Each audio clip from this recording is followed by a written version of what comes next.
Hey everyone, welcome back to the channel. If it's your first time here, I'm Peter Elbaum. I'm a software engineer and I live in Raleigh, North Carolina, and I make videos about tech, personal finance, and self-improvement. I end up consuming a lot of content in any given month, so I thought that I would make a monthly favorites video. You may have seen these around YouTube, and I thought it would just be fun to do and talk about some of my favorite books, podcasts, things like that I've consumed this month. I also have a section of my newsletter which comes out every week where I talk about these things, and you can feel free to sign up for that below. I've also got timestamps for everything below. This week we're going to be talking about a YouTube channel, a series, a gadget, and a podcast. Okay, first the YouTube channel. You may have seen Yes Theory around YouTube, and they are so awesome. I've enjoyed watching their videos this month. They are kind of like, I would say, Jackass, except really sincere and usually doing stuff either for their own personal growth or for the benefit of others. Their motto is seek discomfort, and they're always putting themselves outside of their comfort zone,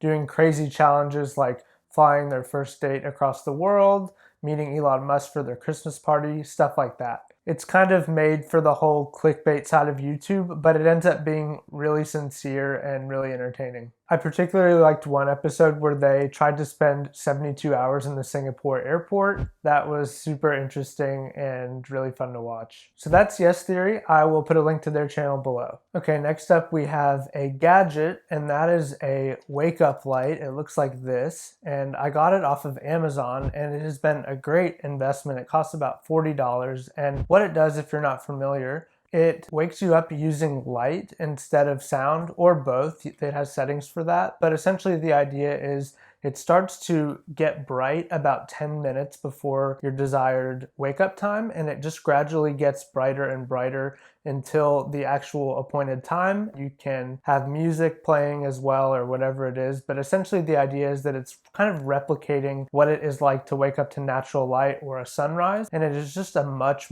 nicer way of waking up in the morning, and I've really enjoyed that. I've been trying to wake up earlier, and it has really helped in that regard as well, given that I'm much less likely to hit the snooze button or do anything like that. Because the wake up experience is so nice, I'm able to kind of gradually wake up and actually be really awake by the time that I want to get out of bed. So that is the LBell Wake Up Alarm. Again, links below. Okay, next up is a TV series that I've really enjoyed this month, and that is Dave on Hulu. I was kind of familiar with Lil Dicky through his music, and also because he's kind of a cultural icon as well. And so I was interested in watching the TV series and really kind of fell in love with it. I think it's really sincere and funny, and it's hard to kind of combine everything. It's a little bit sad, it's dramatic, and I've just really enjoyed watching it. It kind of covers the beginning of his career when he was trying to break into the rap scene and make it. And so it's kind of interesting to see what it was like for him, even though it is fictionalized,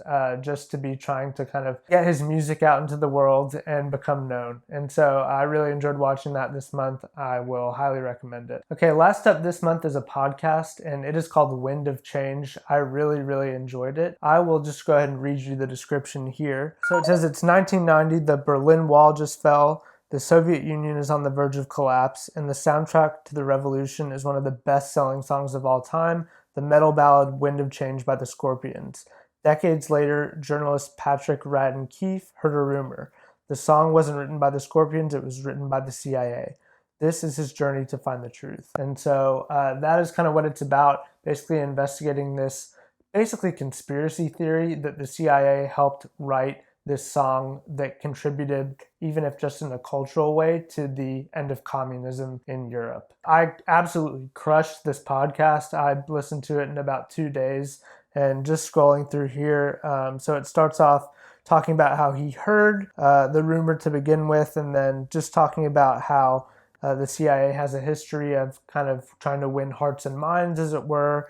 And it goes into all these different tangents, and I just really enjoyed it. So if you're into kind of history or international studies or even just conspiracy type stuff, I think it would be a really good pick for you. So that is Wind of Change and you can listen to the whole thing on Spotify. Okay, that's it for my first monthly favorite series, which I'm calling Pete's Picks, by the way.